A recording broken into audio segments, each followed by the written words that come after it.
చావుని అడ్డుకోలేము, ఆపలేము. తలరాత బాగాలేకపోతే వాడి తలరాత బాగాలేక చావలేదు, ఒకటి చేసిన తప్పు వల్ల చచ్చాడు. ఆ తప్పుని సరిదిద్దకపోతే వీడి చావుకు అర్థం ఉండదు.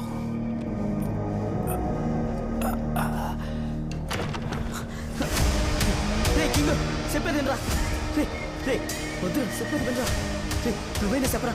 రే కింగో, రారా కింగు, ఆ కుర్రాడేంట్రా చివరికి ఇలా చేసి చచ్చాడు. చాలా బాధ అనిపించింది. ఎడగనక లేకపోతే వాళ్ళందరినీ చంపేసి ఉండేవాళ్ళు.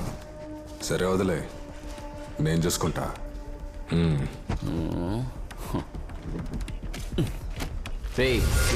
తీసుకెళ్ళి ఏం చేయాలో చేసుకో. ఎందుకు చెప్పలేదు? చెప్పుంటే దానికి తగ్గ మనిషిని తీసుకెళ్లేవాడినిగా. అర్థం కాలా? ఏం అర్థం కాలేదు. సముద్రపు జలగల కోసం మమ్మల్ని కాల్చారా? రే ఏంట్రా నోళ్ళేస్తానే? నీ అబ్బాయి ఎక్కడికి వచ్చి ఏం మాట్లాడుతున్నావు? రే బయటికి వెళ్ళండి. నీ అబ్బా బయటికి వెళ్ళండి. రే సరుకుని తెరిచావా? నేను చావు గురించి మాట్లాడుతుంటే నువ్వేంటి సరుకు సరుకు అంటున్నావు? ఏంట్రా చావు చావు చావుని? సముద్ర జలగల్ని అమ్మితే మీ ఊర్లో మురికి కాలువలు కూడా బాగు చేయాలి. నువ్వు ఎవడికి ఏమైనా అమ్ముకో, అది నన్ను ఎక్కడికి ఎలా తీసుకెళ్ళమన్నా తీసుకెళ్తా, నాది బాధ్యత. కానీ వాడు చిన్న పిల్లాడు, అన్యాయంగా ఇందులో బలైపోయాడు. కూలి పనిచేసే నీకెందుకురా వ్యాపారం గురించి? ఇచ్చింది పుచ్చుకొని మూసుకొని వెళ్ళకుండా. ఎరా కింగు, బాగా విను. పోయిన ఒక ప్రాణం మాత్రమే కాదు, అక్కడున్న ప్రాణాలు మొత్తం నా సొంతరా. ఇంకా ఎన్ని ప్రాణాలు పోయినా తిండికి పనికి నా వెనకే రావాలరా. అది అంత సులభం కాదురా. పోయిన ప్రాణాలకు చాలా డబ్బిచ్చాను, అందులో నువ్వు పంది కుక్కలా తిన్నావు. అక్క, తామసయ్య వచ్చారు. ఇన్ని రోజులు చావు నడ్డం పెట్టుకుని సంపాదించాడు. ఇప్పుడు తామసయ్య గారితో గొడవపడి ఇక ఎవరు ఈ ఊరు నుంచి పనికిరాని చెప్పేసి వచ్చాడు. రాకుండా ముద్దకి అడుక్కు తింటారా? మీ ఊరి పరిస్థితి అంతంత మాత్రమే. రేయ్ నువ్వెవర్రా ఎవరు రారని చెప్పడానికి? ఏంట్రా మీరు ఎలా చేశారు? అయ్యతో అలా మాట్లాడారు?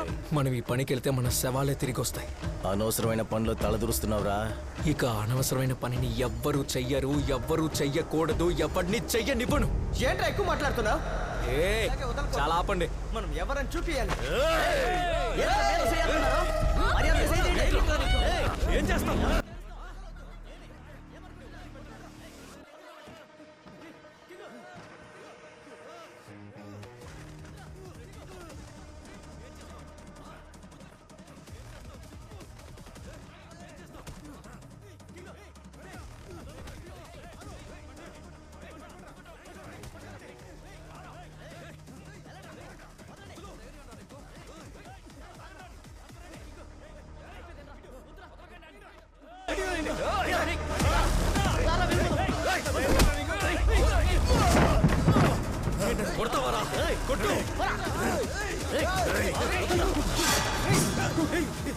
ప్రాణం మీద భయం లేని వాడు ఎవడైనా ఉంటే రండ్రా.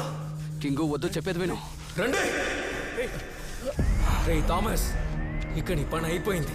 నువ్వు చేసిన తప్పులన్నింటినీ దేవుడు క్షమించాలని ప్రార్థించుకో. మేము లేకుండా నువ్వు ఎలా సరుకు దింపుతావో మేము చూస్తాం. మా నుంచి ఒక్కడూ రాడు. నిజంగానే నీకు ధైర్యం ఉంటే ఆ చావింటికి వచ్చి మా ఊరు వాళ్ళని క్షమించుకున్నాడు.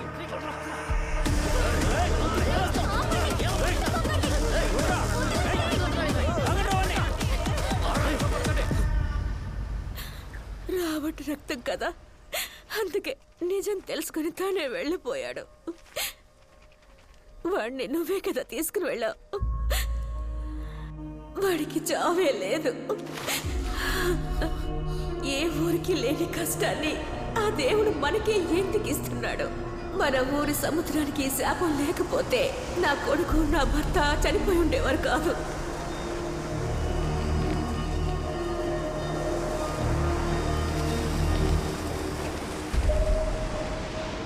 ఆ సముద్రంలో అసలేముంది? ఎందుకు లోపలికి వెళ్ళకూడదు? ఇప్పుడు నువ్వు చెప్తావా లేదా? వదిలే, నేనే తెలుసుకుంటాను. రే ఆగురా, వెళ్ళక. చెప్పేది వినరా, ఆగురా. నేను చెప్పేది వినరా, వెళ్ళకరా. ఒరే కింగ్,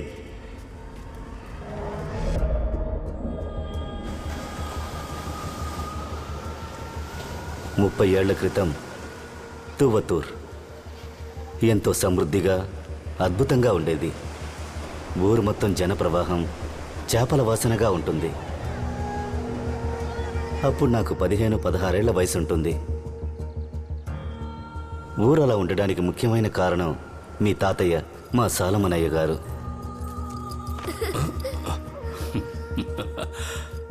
మార్టిను, చాల్సన్ కొంచెం చూసుకో. అలాగే అయ్యా. అనాథగా ఉన్న నన్ను మీ తాతగారు చార్ల్స్తో పాటు ఆయన కొడుకులా పెంచారు. మా తాతయ్య మన ఊరి ప్రత్యేకత మన కుల వృత్తి.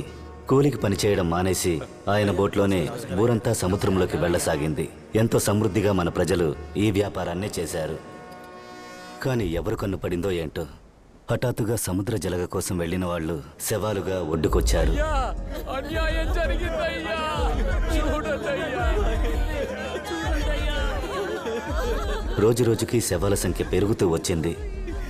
దీన్ని బాగు చేయడానికి సాలమనయ్య గారు వెతుక్కుంటూ వెళ్ళిన ఒకరే స్టీఫన్ బోసయ్య. పోరంబోకుల్లా తిరుగుతుంటారు చూడు, వాళ్ళందరి తాట తీస్తారు. నువ్వేమో చెప్పిన మాట వినకుండా సముద్రంలోకి వెళ్ళి తిరిగి మిలిటరీలో ఉన్నందువల్ల ఏంటో బోసయ్యని ఊరు భయం కలిసిన మర్యాదతో చూస్తుంది. రే, సముద్రపు జలగల్ని పట్టుకోవడం మనం తరతరాలుగా చేస్తున్నదే కదా, ఇదేమి తప్పు కాదు కదా. ఎందుకని ఇలా పడి చనిపోతున్నారు? ఏమీ అర్థం కావడం లేదు. తరతరాలుగా చేస్తున్నదే, కానీ ఈ రకం జలగలు సముద్ర గర్భంలోనే దొరుకుతాయి.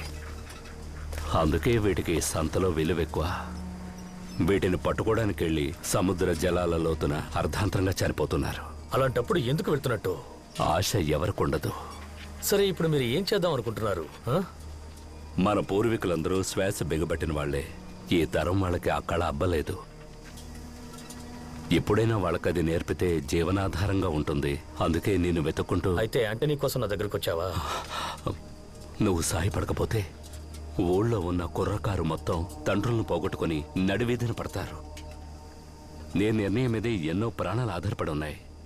బోసయ్య కోరుకున్నందువల్ల యాంటనీ ఊరు ప్రజలకు శ్వాస బిగబట్టడం నేర్పించడానికి వెళ్లారు.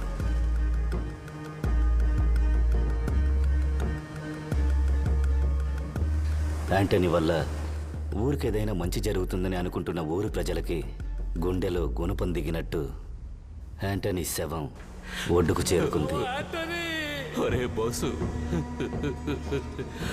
నమ్మకాన్ని కోల్పోయిన ప్రజలు ఇక ఈ పనికిరాని ఊరి తలరాత ఇదే అని బాధలతో జీవించడానికి అలవాటు పడ్డ వాళ్లకి తర్వాత దెబ్బ పిడుగులా పడింది.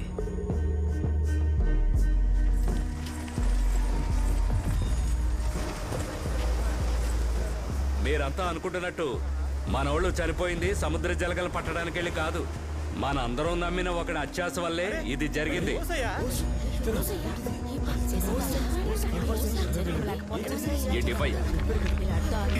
ఈ బంగారపు రాళ్ల కోసమే ఊరి ప్రజల్ని బెదిరించి చిత్రహింసలు పెట్టి సముద్రంలో ఉన్న బంగారు నిధిని దోచుకోవడానికే చంపేశాడు. సముద్రం లోతున ఒత్తిడి తట్టుకోలేక ప్రాణాలు విడిచారు మన కుర్రాళ్ళు. వీడొక్కడే బంగారు పాకలకి మన కుర్రాళ్ళనే ఎరగా వేశాడు. అది తెలిసిందని యాంటోనీని స్నేహితుడిని కూడా చూడకుండా చంపేశాడు. వీడిని ఏం చేయాలి? మనల్ని మోసం చేసినోడిని ఏం చెయ్యాలని అడుగుతారేటి? ఏంట్రా చూస్తున్నారు? కొట్టి చంపండి.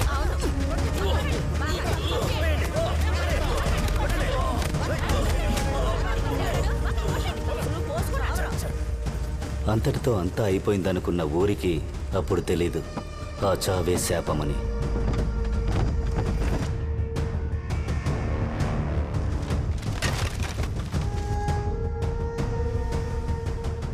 తర్వాత రోజు బోస్ కోపం ఊరు మొత్తాన్ని వేటాడింది. చేపల వాసన వచ్చిన ఊళ్ళో శవాల కంపు కొట్టింది. ఊరు మొత్తం మరణ ఘోష. చెవులు మూసుకున్నా ఊరి ప్రజలు బ్రతకలేక చావలేక సాలమనయ్యను వెతుక్కుంటూ వెళ్లారు. కానీ సాలమనయ్య కనిపించలేదు. ఆయన ఇల్లు శవాల గృహంగా మారింది. మీ తాత చార్లెస్ తప్ప. పూర్తిగా చీకటి కమ్ముకున్న ఊరిని కాపాడడానికి ఒక దైవికులొచ్చారు. ఈ మట్టిలో ఉన్నంత వరకు దాని ఆధిక్యత తగ్గదు. ఈ ఊరిని కాపాడాలంటే సముద్ర సమాధి తప్ప మరో మార్గం లేదు.